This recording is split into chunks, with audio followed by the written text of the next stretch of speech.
Hi, it's Louise and Zoe, and welcome back to the Feel Free podcast. If you are watching on YouTube, please make sure you like, subscribe, and ring the bell. ding ding. And if you're listening to us on Spotify or Apple, please make sure that you follow and give us a review. 5 stars, please. Yes, 5. Thank you. Yeah, so today we have a special guest on. We have Racheal, who's here to talk about her cystic fibrosis and living with it. So, what is cystic fibrosis and how do you find it? Cystic fibrosis is a genetic disorder that you inherit from your parents. So my mum and dad were born with the faulty gene, unbeknown to them.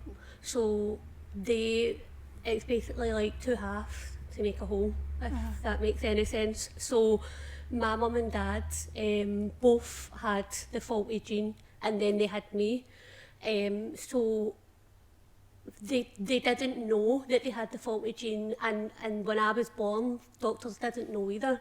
So I was really poorly from birth. Doctors kept sending me away and saying that it was a summer cold and that I would be fine, I would pick up. This went on for about 12 weeks. I had lost a lot of my body weight, so I was 12 weeks and still in newborn clothes. I was vomiting constantly, so eventually the doctor did say there must be something wrong there. They sent me to hospital and I was diagnosed at 12 weeks with cystic fibrosis. So it was a new thing for my mum and dad to learn as well, because they had never heard of it. And it must be in the family line, but it's just that maybe not everybody has met another person that's had the faulty gene. So it's like a 25% chance of you not having it. But I have a brother. I have two brothers actually. I have one who has it and one who doesn't have it at all. Right. And he's not a carrier either. So there should have been a chance that he would have been a carrier of the gene. But luckily enough, he's free from it altogether. So you can get tested for the gene? He got tested when he was born, because obviously it took them 12 weeks to diagnose me, and then when my brother was born 5 years later, my mum, CF people taste up really strongly of salt. So my mum kissed him and knew right away he had CF. Doctors kept telling her, no, you'll not have another baby that will have CF, it'll be fine, you're imagining things. And she was right, he did, he came out with CF. So when she had my next brother, he was tested right away, and he was tested in the amniotic fluids, and they found out he didn't have it. So because they wanted my mum to terminate her for pregnancy, but my mum wasn't terminating it regardless, but because she had 2 children already with CF, they were pushing her to terminate the baby, and he never had it anyway. That's horrible, isn't it? Like, It's just as well she never. Yeah. So it was really lucky. But they just kept saying to her, oh, you've already got 2 kids with CF, so we push you to terminate the baby. She was like, no, I just want to be prepared. I just want to know if he has it, because I've got 2 with CF and I can deal with it again. I just want to know and be prepared, and he didn't have it at all. So it just shows you, nobody knows anything. No. Oh. And are you on treatment for it? Yeah, so I take medication every single day. I take tablets in the morning, tablets in the evening. I take nebulizers. I have overnight feeding, so I pass a nasogastric tube down my nose every single night. And I take it back out every morning, and I do that as well. So I've had a transplant now, so that's totally different from what my life used to be like before, but it's still kind of chaos, but I deal with it. It's my normal, so I just got on with it. That's amazing.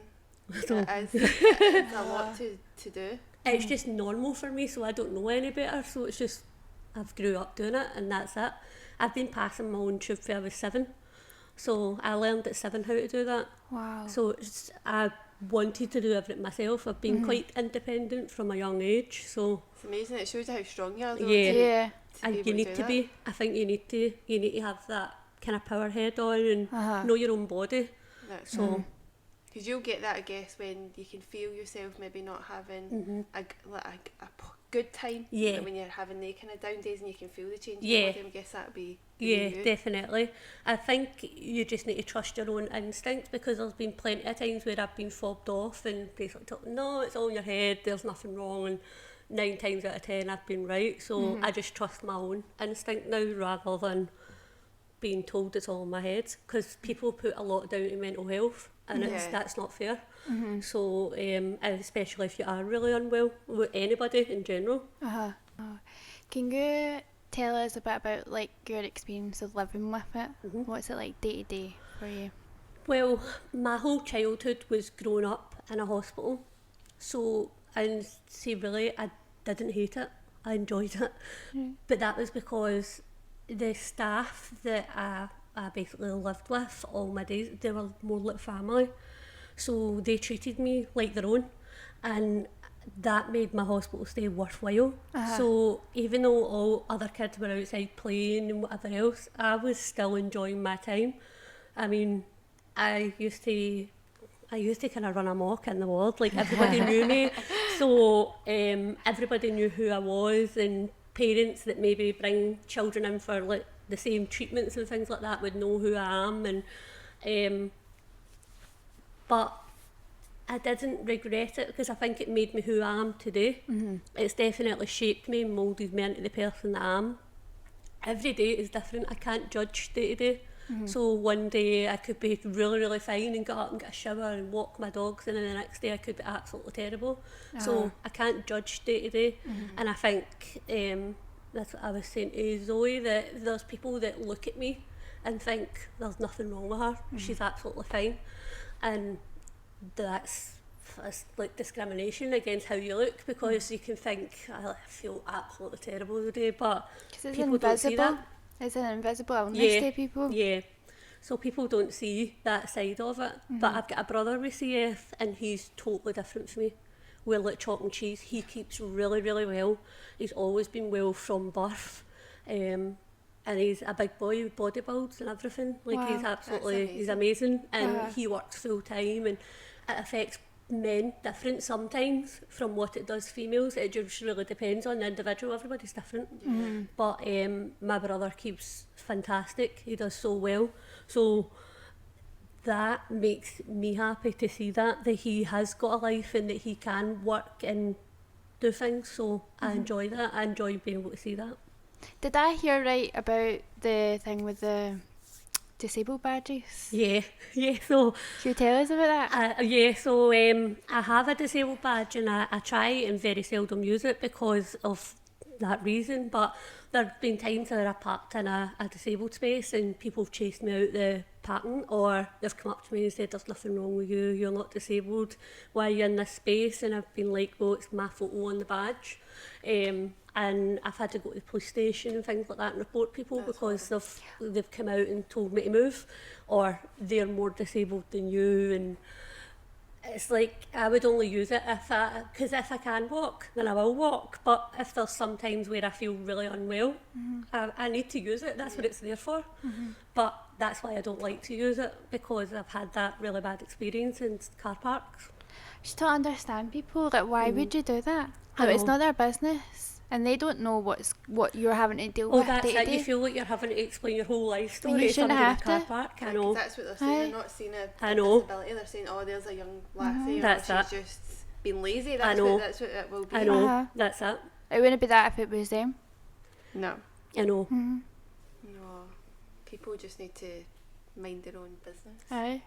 Yeah. Don't be judging. I know, definitely.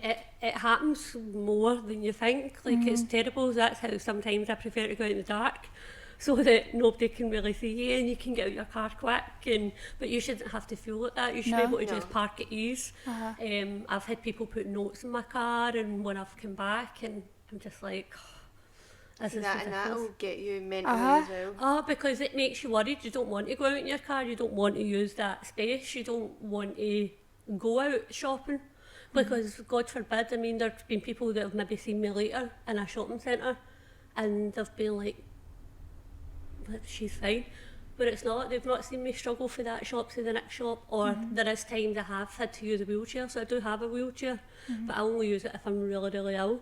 And but they must look at you in the chair as if that's kid on, and it's really not. They don't feel what you're feeling. No. I know. They can't Especially see what's from- inside. You don't. I know. No, it's horrible. How do you deal with everything, like having CF? Do you find that you can just kind of live? I've accepted it. I accepted it a long time ago. I always get psychologists from my CF team saying, would you like to come and speak to us? And I don't need to speak about having CF because I've accepted it a long time ago. I understand it and it's just my normality. So if I didn't have that headstrong space, then I probably would crumble. But I need to push myself. I need to get up. I can't be... maybe sometimes I think to myself I'm being lazy, but I'm not being lazy, I'm just tired. Yeah. But then I need to go, right, I need to push myself and get up, because if I just lie here, I'm just going to let it eat me. And that's what I don't want to do. So no matter what, I will keep getting up until I can't do it anymore. But that's just how I've been brought up as well. My mum was a big influence in that, so she used to push me, even though I didn't like it at the time. It's changed me and made me who I am today, so I can't really fault her. See, that's amazing. You've got your mum like that, somebody strong. And it shows you how strong she is as well, having I know. the two of you. I know, I actually take my hat off to her. I don't know how she's done it sometimes. And when I was younger, I used to think she was quite, I don't know, quite off sometimes, but it wasn't. It must have been that she was holding things back and she maybe didn't want to cry in front of me, or didn't want to show me maybe weakness, because she maybe thinks if she cries then it'll upset me. So she's always been quite strong and put together in front of us, but now that I'm getting older, I kind of can see that she can kind of let herself be now. But it's just who she's had to be as well, and it's obviously made her who she is as well. Have you had like any kind of support, like groups or anything like that to? So I made my CF page because I feel like there wasn't enough people reaching out. I mean, there's a rule with patients with CF, so you're not allowed within so many metres of each other. So they call it like the 6 foot rule. And when I was younger, that wasn't about, and then that came about when I was maybe 9, 10. So CF patients used to mix, and now you can't. So the only way to talk to other CF people is through social media, really, or phone calls and texts. So that was why I made my page, so that other people feel like they can speak to someone that's been in the same situation.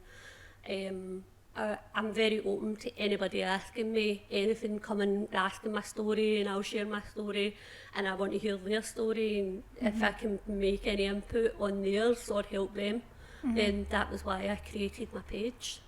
How do you find that with your brother? Like the rule? Obviously I know because it's family.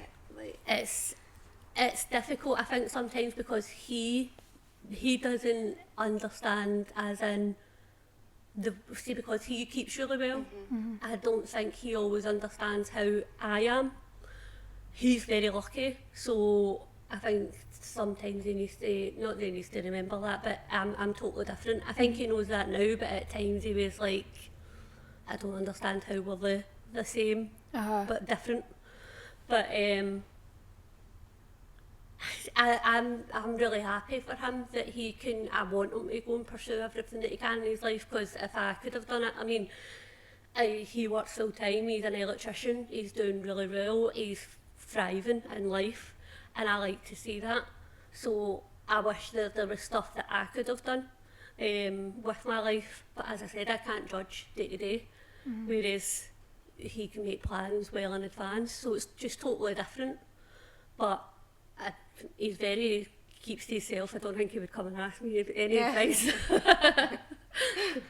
How do you find that, like not being able to kind of plan ahead because you don't know what the days are going to be like for you? It's annoying. I had a holiday booked last year and I had to cancel it very last minute because I took really unwell. So that's annoying because I can't go. I'll just jump in a plane and go somewhere. I have a passport sitting now, so I did say if my kidney function increased that I would just jump my last minute holiday, but I can't predict. But luckily I did cancel my holiday, because if I'd have went, I'd have probably been holidaying abroad, and that wouldn't have been good. So God knows how much the prices are abroad for me. So I can only imagine it. How do you find like people are round about you? Like, say if you're having to cancel last minute, are people understanding and supportive, or do you find it difficult to explain At sometimes? first, I think people were understanding, and then you have to cancel, you have to cancel again and again, and then I think people just get pissed off, and because they see you, and it's all about looking at you again and judging you on how you look. But I have some people that are understanding, and then I think there's other people that are just like, whatever, we'll just not bother again. But I mean, I don't drink at all. I used to go out and have a drink, but now I don't drink at all anymore. So I feel that's kind of side of me, well, sometimes you're not relevant because you're not going out and partying and drinking. But there's nothing really I can do with it. I've got a good support unit at home. I've got a good family. My partner's amazing. I don't know what I would do without him. He's a big support. So I've got my best friend there. That's it. That's nice. And you've got your pets as well, haven't you? I know. Is it I've got two? four dogs. 4 dogs? Aye, Oh I've my got 4 God. dogs and 2 cats, but technically I only had 2 dogs until my partner moved in. Right. And then he's a German Shepherd lover, so we ended up getting Bear. And Oh then my god. My dog's called Bear. we got Bear, and then because my 2 dogs had each other, then he was like, well, I did as well. I said, well, get another one then. So Right, they've got you pals. did. And if it wasn't for him, they wouldn't get walked. So he's amazing. He takes them out up the fields every single night, and he's really good with them. But I only have them, the big ones, because of him.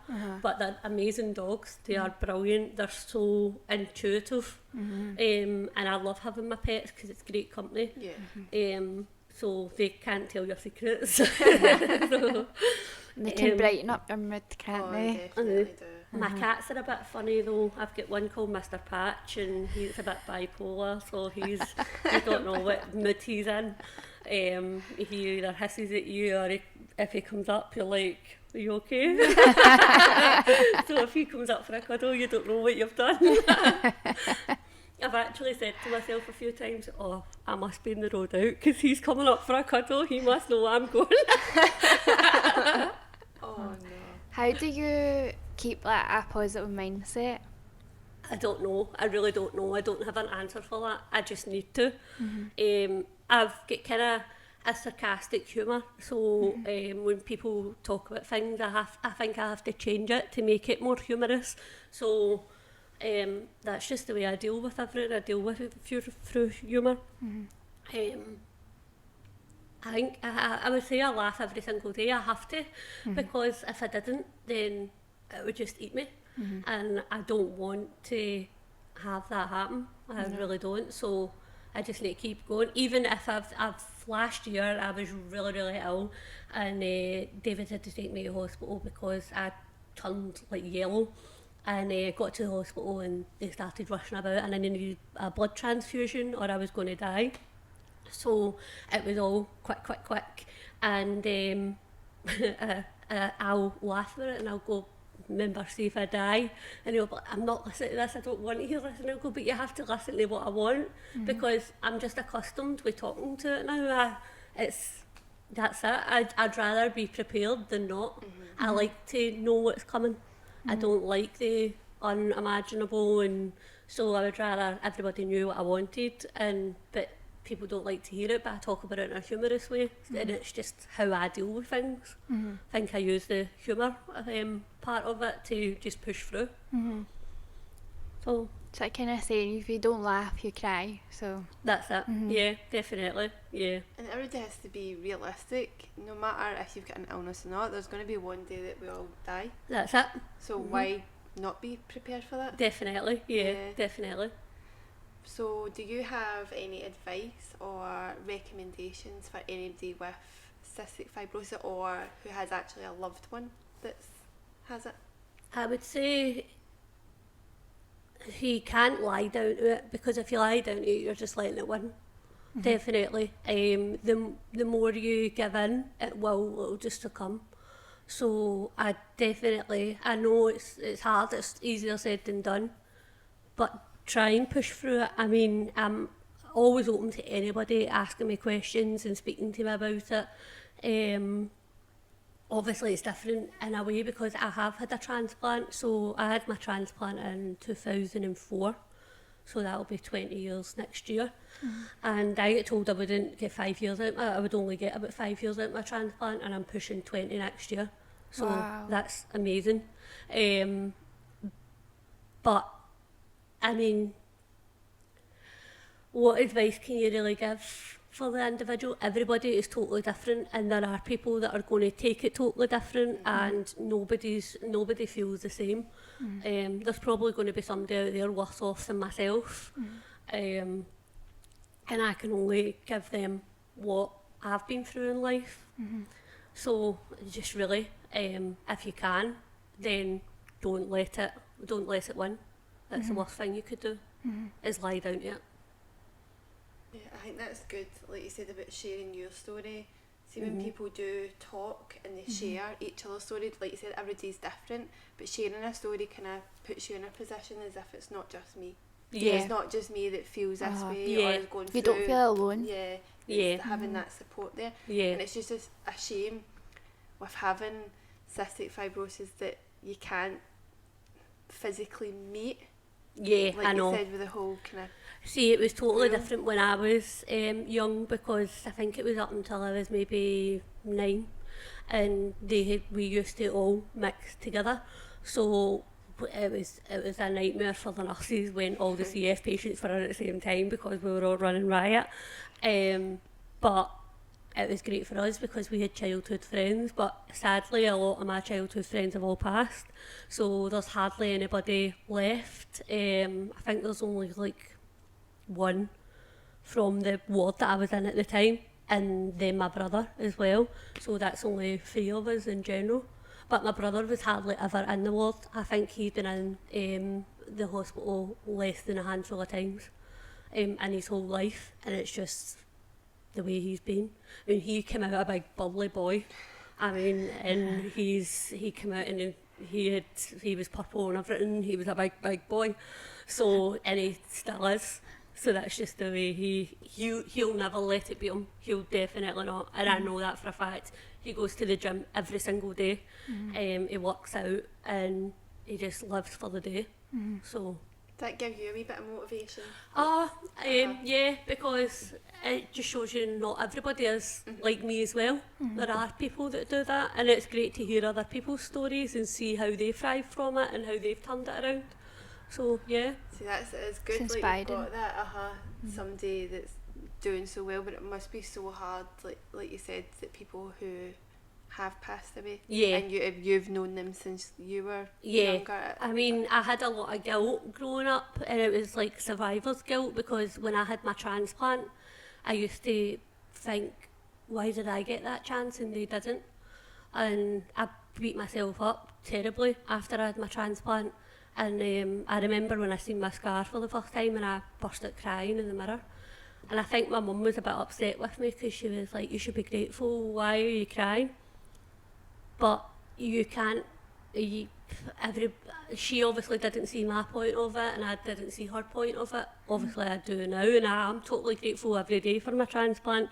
But at the time when you're a 14-year-old girl and you've lost all your friends through CF, it's really hard to say, well, why did I get the chance and they didn't? But a lot of psychology helped with that over the years. But now I think I live for them and not beating myself up that they're not here now, because I think, well, if they were here, would they be pushing to get up and get on with it? And that's kind of what I think as well. And I use that to push me through.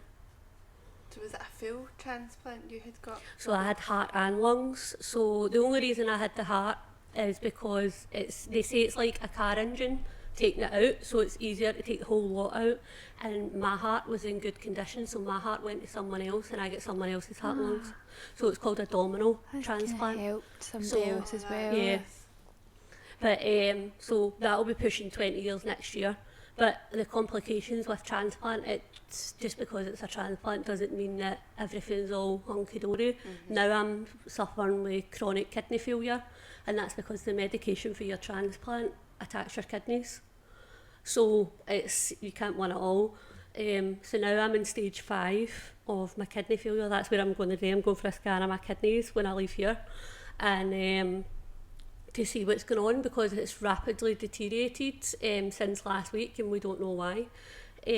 So the stage I'm at, they would possibly consider transplant because it's nearly hitting single figures of the function, but that's just the consequences that you have to take for having a transplant. That's so hard, isn't it? Like, just from one condition and then Yeah. it's built up to more. Yeah. And so will you have to get dialysis? Well, they don't really want to do dialysis because they said it would wear my body out, so they're wanting to hopefully just go straight from what I am to kidney transplant, but they were looking first for live donors. But I mean, I've got a brother who's got cystic fibrosis, so I would never take a kidney from him, even if he has a match, because what if he needs it in a couple of years' time, or what if anything happens to him? I don't know how you would ever thank a live donor. I don't know how you would do that, but I don't really have many live donors anyway, because my mum's got health problems of her own, so is my dad, and my youngest brother is 21 in March, but they won't touch him until he's 21, and even at that, he might not be a match. And then he works as well. He's working with my other brother. They're both electricians together. And then you would need to tell him, well, if you gave me a kidney, then you'll need to take 12 weeks off your work. And it's harder for the person who gives you the kidney than what it is for you getting the kidney. So I don't know how you would ask anybody that. I don't know. But hopefully it doesn't come to that, and maybe we could just take one for the pool, as they call it. That's how they say it. So we'll just have to wait and see. I don't have any answers to that until after my appointment today. Yeah. So I hope everything goes Yeah. well. Yeah. Maybe it might, hopefully, like, balance its... I'm hoping, because Fine. I've turned it about before, so I'm hoping that everything that I've done at the weekend, I've been drinking ginger and like normal ginger root and putting it in hot water and boiling it, and apparently that's meant to detox your kidneys. So I do everything that I can at home, so hopefully I've turned it around and we can keep it at that balance that I've kept it at for nearly a year or two, well, since 2020, so nearly 3 years I've kept it at the one balance, so hopefully I can keep doing that. But we'll see what happens, you never know. Do you do like a lot of research into things like that and what you Yeah. can do to help? Yeah. That's amazing. The ginger root was one of the ones. I looked at apple cider vinegar as well, but then apple cider vinegar ended up making me breathless, so I had to stop Right. taking that. But apparently the ginger root is really good for detoxing your kidneys, even for people that have got hangovers and things like that as well. It's meant to be really good for your hydration and things like that. Right. So that's why I've been boiling that and drinking, well, not drinking it actually, I put it down my tube. So, I'm not tasting that. so no, I wouldn't drink that either, but Love that. I don't know. Do you have to be careful with what you eat and drink? there is some things, because not only have I got cystic fibrosis, I've got oral Crohn's disease. So I've got Crohn's as well, but I've got oral Crohn's. So oral Crohn's is like inside your face, it's as if somebody's slit it open. So that comes and goes. Sometimes when I'm worn down, it can really flare up. So that was why I had to introduce the feeding as well. And there is sometimes maybe I'm not meant to eat tomatoes, because tomatoes flare it up. Tomatoes are one of my flare me favourite up. foods. And you're meant to avoid cinnamon and things like that. So cinnamon's actually in a lot of stuff that you eat, the packaging, so you have to check through everything. But it's hard to live your life like that as well, judging every single thing you eat. So I just kind of wing it now at this stage and just Hope see for the how it goes. best. That's it. And I Sometimes can you've got to control. enjoy it though, I know. don't you? Yeah. I can control it from my end. If it flares up, then I know I just need to up my feeding and things like that. So I just wing it now. And that's how I'm getting on in life. Are you on medication for it? For my oral Crohn's, yeah. So I'm on a tablet called azathioprine, but I'm also on that for my transplant. Right. So I was only on 50 milligrams. They had managed to reduce it for a long time, and then now I'm back up to 100 milligrams because that's what helps with your oral Crohn's. So it's I don't know if you would say a win-win or a lose-lose. Yeah. You're stuck at either end, and then you need to take steroids as well because the steroids help with your Crohn's. So I'm on steroids as well. But I've always been on steroids because of my transplant and my CF. So How do you find steroids? How do you find being on them? well, I've been on them for a long time now, so I'm used to them. But when I first ever went on steroids, I must have been about 9, and that was when I first fitted into clothes for my age. So my mum was happy because, I mean, I was in primary 1, I was in like 3 to 4, 2 to 3 clothing for going into primary 1, and I was 5. So when I hit, I think it was about 8 or 9, and I ballooned right out. And I had a big chubby face and everything. That's her favourite school photo because I look like a normal child. But now I'm just used to it. I mean, you got the moon face and things like that, and I've got the moon face because of the Crohn's, because it flares up and how badly in the scar tissue is inside my cheeks. But I hated it first because my face has totally changed shape. I used to have a really skinny, nice, slender face, and I feel as if I've got this kind of big moon face. But now that's just who I am now. I just need to get on with it. I would sit and beat myself up about how much my face has changed, but there's nothing I can do about it now. It's just who I am. No, I think you look great, and people put fillers on their cheeks Everybody and stuff says like that, but so you look at yourself and you see like the difference. yeah. But I know the amount of people that have been asking if I get my cheek, if you can like cut the scar tissue, and they're like, no, because your face would just fall in. I'm like, oh well, that's not out of the question then.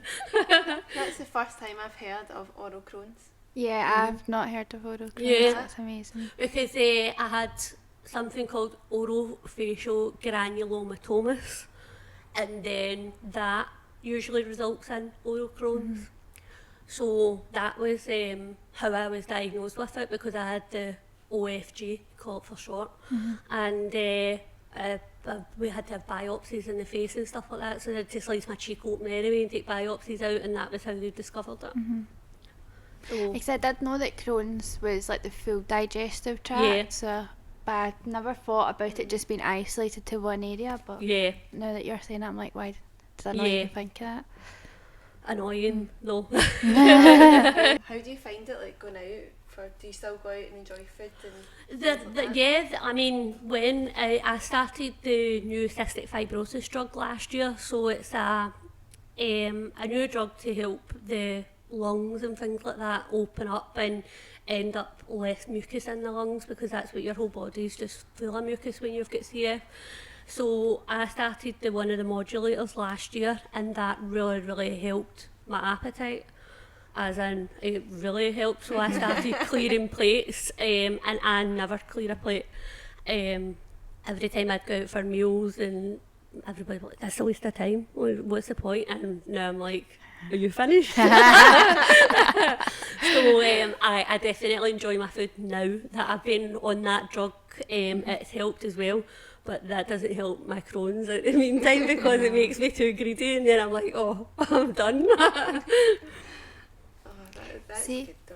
See, with your transplant, now you were saying it was only to last a certain length of time. So what happens then once, like, it's not? So they give you like a life expectancy when you have CF, and they give you an expectancy when you have the transplant. So sometimes the body can just reject the new heart or lungs, and they give you an average between 5-10 years. So, and it's just amazing that I'm pushing 20 next year. So I definitely will be celebrating that. I've said when I get to 20 I'll definitely celebrate it.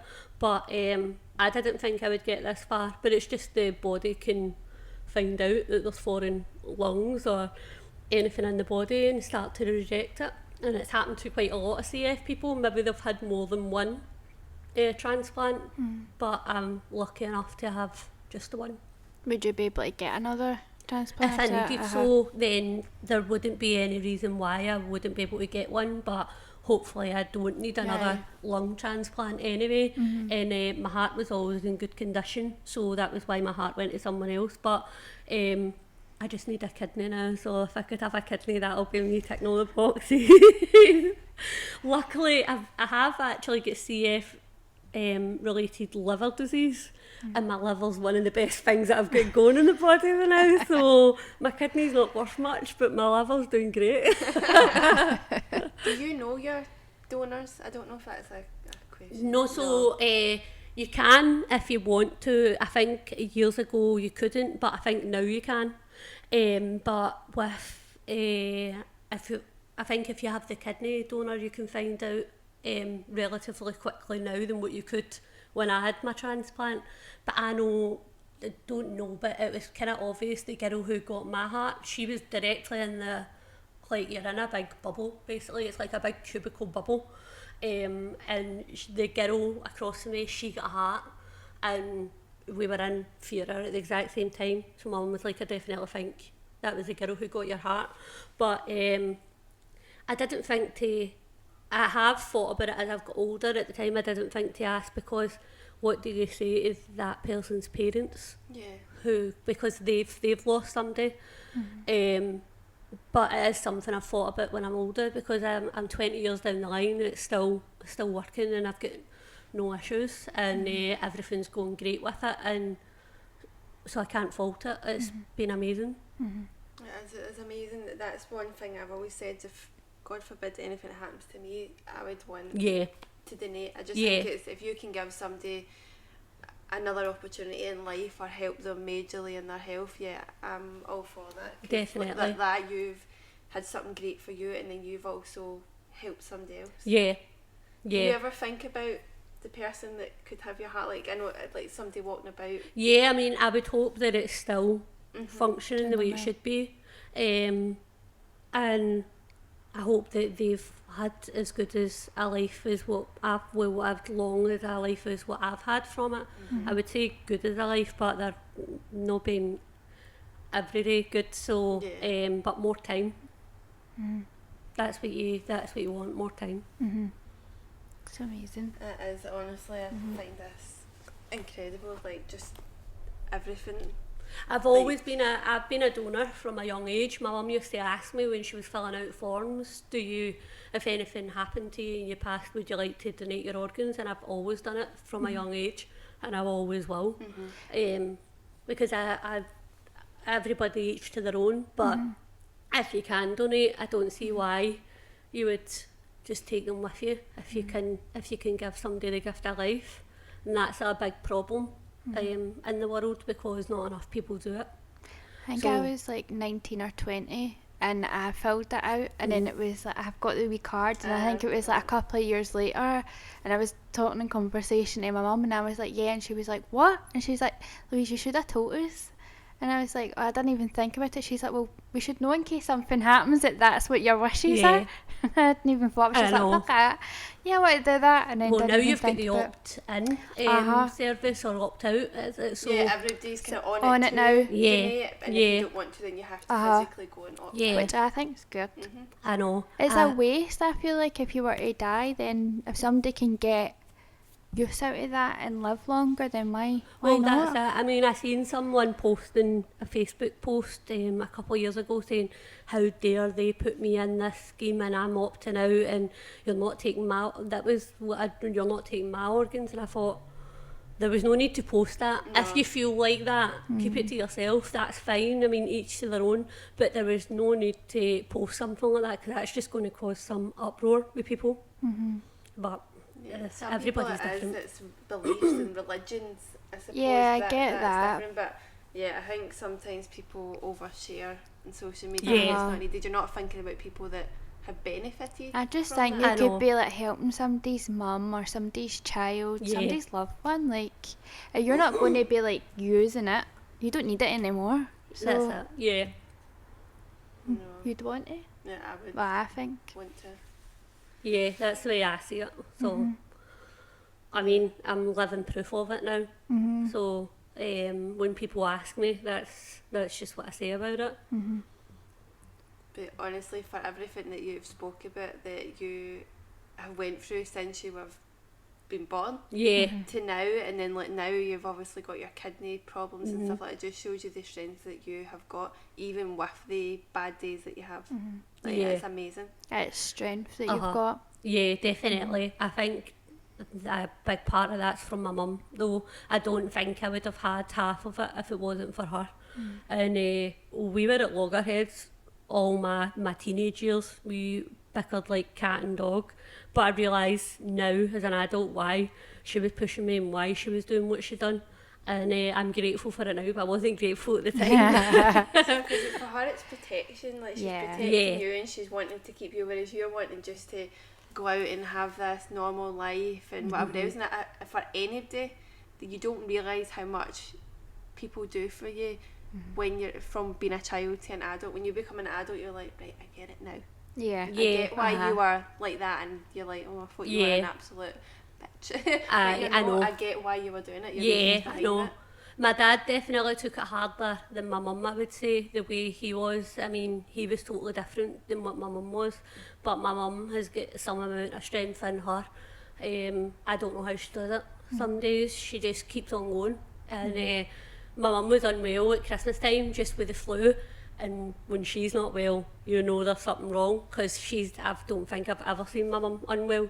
So she just gets up and she pushes through. And that's where I think I get it from. That's amazing. It is. That is. It's really inspiring. Yeah, do you have to stay away from people then, I'm guessing, when they're unwell? Yeah, I try, and some people don't get it. Some people still come to your door and think, oh, I've just got a cold. And you're like, no, just keep back. But, I mean, their cold for me could be a lot worse. I could end up in hospital with it, and it's 2 weeks worth of antibiotics, so it's not worth it. No. But if people think, oh, it's just a sniffle, and oh, it's just a cough and cold, chicken pox is one of the ones I have to keep back from, like, really well, because chicken pox can destroy your transplant as well, so you have to be really, really cautious around chicken pox. So when it comes back into chicken pox season, that's when I hibernate kind of thing. But I've recently moved house, so I'm across the road from my mum now, and I'm much happier in my new house, so it's like a habitat now, and I enjoy it. So I'm used to my own company as well. I've grew up in my own company. I like it. I've done it in hospitals, and it doesn't bother me at all. So I enjoy it. No, that's good. So stay away from her when you're not well, people. No, but that's it. That People is. forget that it might be a little thing for you, but for somebody else Yeah. it's not, and it's just being considerate. Just because you've got a weaker immune system and things like that, so you need to be more cautious. Especially when COVID was about, I had shielded for 18 months. So I How was did you not... find that? Oh, I was surprisingly okay. See, because I have had been in hospital stays for months on end, and I dealt with it. My mum used to come to the door and she would drop shopping off, and that was who we would kind of see. But I had my partner at home as well, and the dogs were enough. So that was it.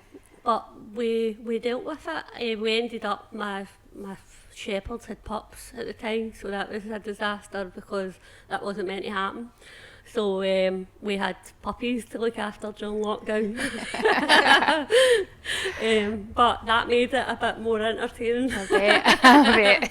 Oh my god, I can picture like your house. Just Aye, 6 animals German everywhere. Shepherd I puppies know. and 2 adult German Shepherds, 2 Jack Russells, and we had a kitten at the time. Oh So my It's like that scene from Ace Ventura. He goes into his flat and it's just a jungle. that's what it's like. That's good, don't it? I give you something to Yeah. focus. Oh, well, that definitely helped lockdown anyway. That took it up a wee bit. So, So how can people connect with you? so I have an Instagram page called Racheal's, RACH apostrophe S, Life with Cystic Fibrosis, and I have a Facebook page, and I also have a cystic fibrosis group for people with CF. So the link to that would be on my Facebook page. Just depending on that, I mean, it would. I'm pretty sure my Facebook page links you up to WhatsApp as well, if need be. And as I said, I don't mind people coming and talking to me about their stories, and I'll give them my advice and what I've been through, and they can do the same with me. So It's amazing. It is. Yeah, so we'll put that on our page and people can... I also have a YouTube page as well, so it's the same on YouTube as well. And I have that. So that's the Racheal's Life with Cystic Fibrosis as well. Okay. No, that's good for Amazing. you to have that for people.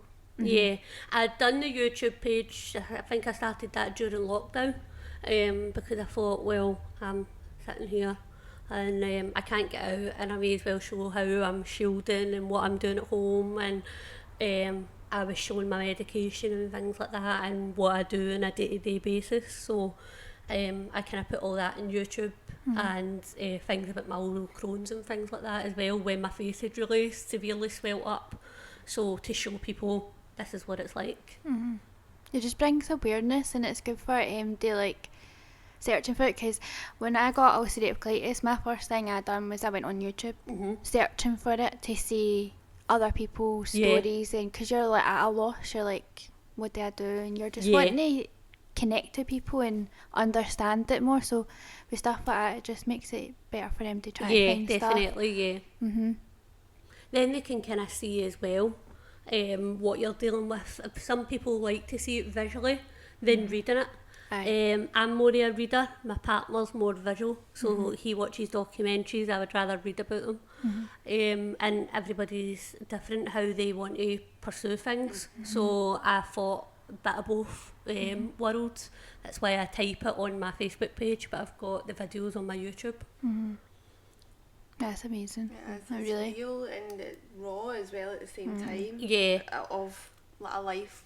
Yeah, because some of the videos maybe on them are a bit upset, maybe speaking about people that I've lost, or maybe how I'm feeling at that point in time. Maybe things are getting a bit too much at that time, and or I'm scared. There is times I will be scared, but that's when I need to use that humour and push through that fear, because I don't want to sit and cry about it.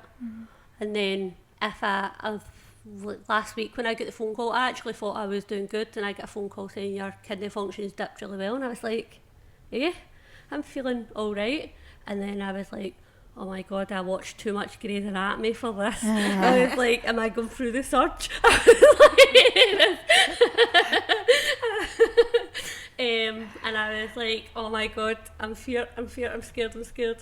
And my partner's like, there's nothing to be scared about, but he's trying to push me through. And I was like, no, I've watched too much Grey's Anatomy, I need to stop it, because I'm sitting getting all these thoughts in my head. But no, I just need to wait and see the outcome of today's appointment and see how that goes for there. No, honestly, I pray that everything's okay Yeah. for you. Yeah, I really thank do. you. Thank you so much for coming on. No, I you're very welcome. honestly find it really inspiring. I think it's really good for people to see as well, like, that you do have the bad times, but then when you're feeling low, how you pick yourself up. Yeah. So that then when they're feeling like that, it's okay, and that you can pick yourself up as Yeah, well. I think it's really definitely. inspiring. Yeah. Have to be. It's more have to than want to. Oh. You need to push through that. But definitely, thank you for having me. No, thank you. I know. Really enjoyed this. Yeah, this is really good. No problem, you're very welcome. So thank you for joining us. Remember, like, subscribe, comment down below, and Feel free to tune in again. thank you. Bye. Thanks, bye.